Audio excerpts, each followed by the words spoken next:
Welcome back, and today we're gonna be talking about Bofuri episode 8. So like always, let's just jump into it.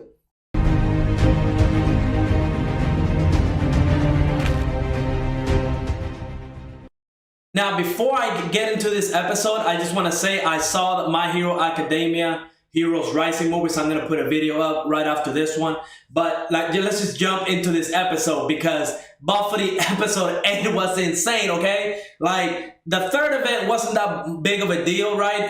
They just had to go and hunt like pretty much cows and collect little coins, and it was a guild event. And depending on how much you got, you will get like a reward. And the reward that pretty much Maple guild got was like 3%. Strength. Now we know because they were making fun of Maple, saying that, oh, 3% times 0 is still 0. But Maple, she's got a hidden weapon, okay? While she was doing the event, in Maple classic mode, she went into like this mountain and she ended up falling. And she found a strange gear / coin. To me, it looked like a coin, but later in the episode, we find out it was like a gear. And we're gonna talk about that later. But she goes on and she finds like a hidden boss. And at first I thought, oh, this might be the first boss that actually gives Maple like a run for her money, right? Like maybe this is gonna be a challenge. It's 1v1. And especially since when she was falling down the mountain, she used all of the devourers. But no, no big deal. She got eaten by the boss and she ate the boss from inside out, okay? She ate the boss while she was inside and that's how she killed it, okay? Maple is crazy. But she got the W and she got 3 broken skills, okay? She got Seeping Chaos, Predator, and Atrocity.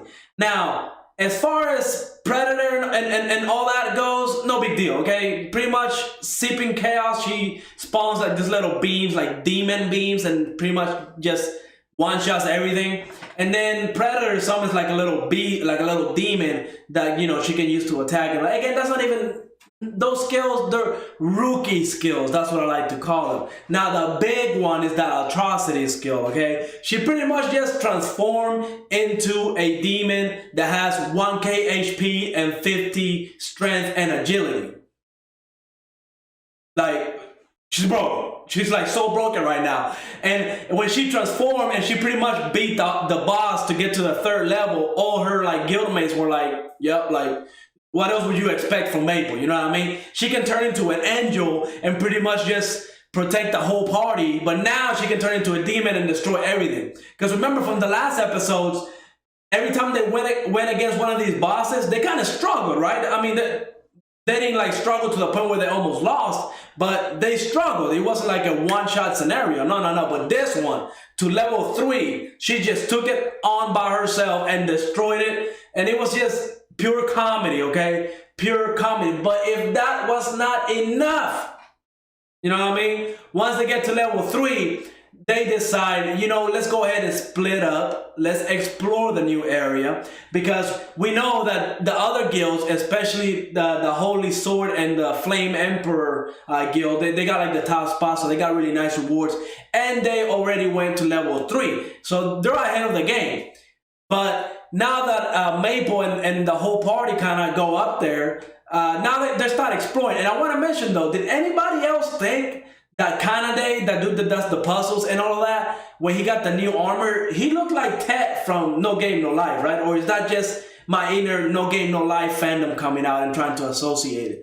But to me, he looked like it. But anyways, I digress. Once they go to level 3, they all decide to explore the area. And, just pretty much go exploring, see what's up with level 3. Because now they got flying mounts. You see other people flying and all that crazy stuff. Maple's been flying for like 2 centuries now. Maple's got it set, okay?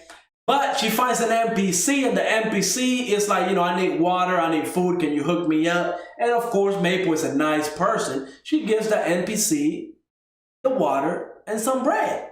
Now, the NPC talks about how the city was pretty much, owned by machines. Machines were there the whole time, and there's like a machine god in the center of the city. But one day when he left, pretty much there was like a huge light. To me, that sounds like an update. There was like an update, and maybe like that NPC is like a bug, and pretty much he was supposed to like forget everything, just like everybody else did. Because it turns out that when the second generation of machines came over, everybody forgot about the first generation except this NPC. And this NPC told Maple, look, if you head into the center of the city, that's where the machine god lived. That's where he's supposed to be. And of course, that's what Maple does, right? When you get a quest in an MMO, what else are you going to do? You're going to go finish the quest. But it seems like the only person that's doing this quest is Maple. Or she's like really just getting lucky as hell and getting all these quests while everybody else is kind of now finding the NPCs that they need to find.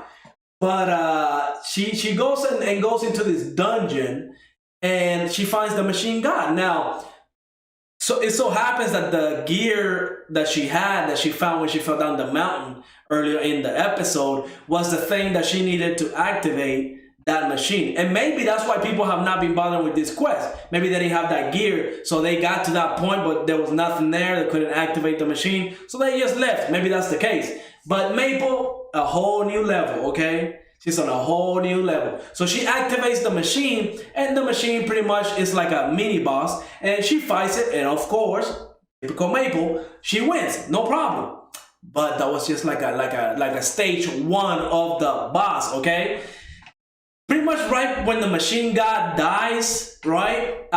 Pretty much he gives her like his own power. Like he transfers like the machine god skill over to her so she can defeat. And what I'm guessing is like the second generation of machines that are taking over.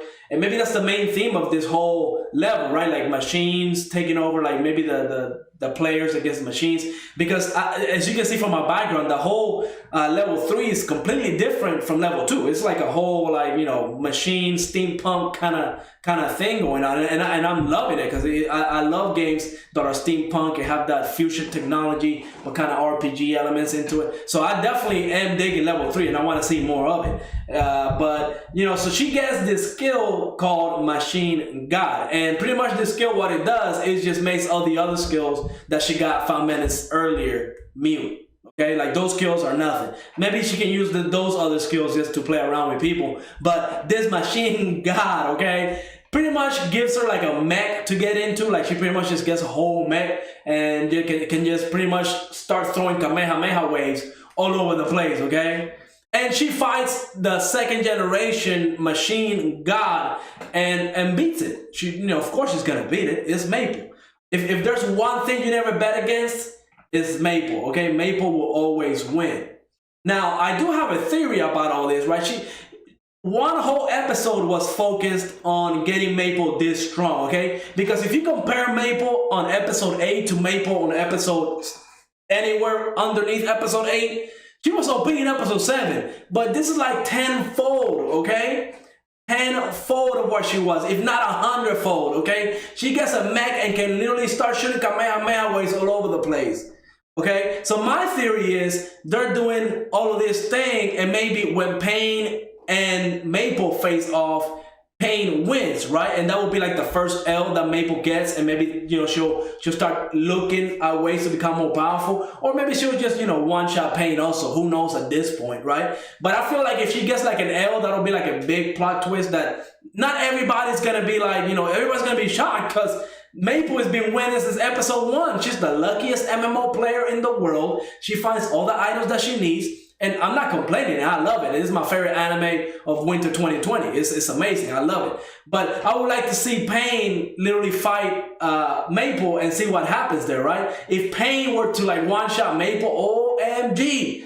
You know, imagine the forums are going to go crazy.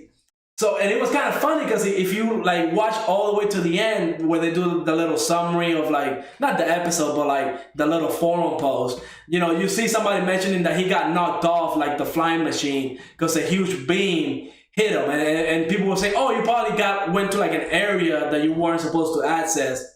And that's probably what happened. And somebody was like, but wait, you know, what if they were like talking about like, you know, it could be something else. And is everybody thinking what I'm thinking? They're all thinking, yo, Maple found an even more crazy power. She broke the game even more. And it's funny because literally 5 minutes before that, the admins were all talking like, oh, now we're gonna open level 3, and they were talking about Maple, saying, wow, like, is she gonna be, are we gonna have to worry about her? Is she gonna become more OP? And they were like, we might, maybe, we're not sure. And yeah, she's broken. The admins are gonna be going crazy with how OP she is right now. But I love the episode. I love this anime. Let me know what you think. Go ahead and leave a like, subscribe, and I will see you on the next episode.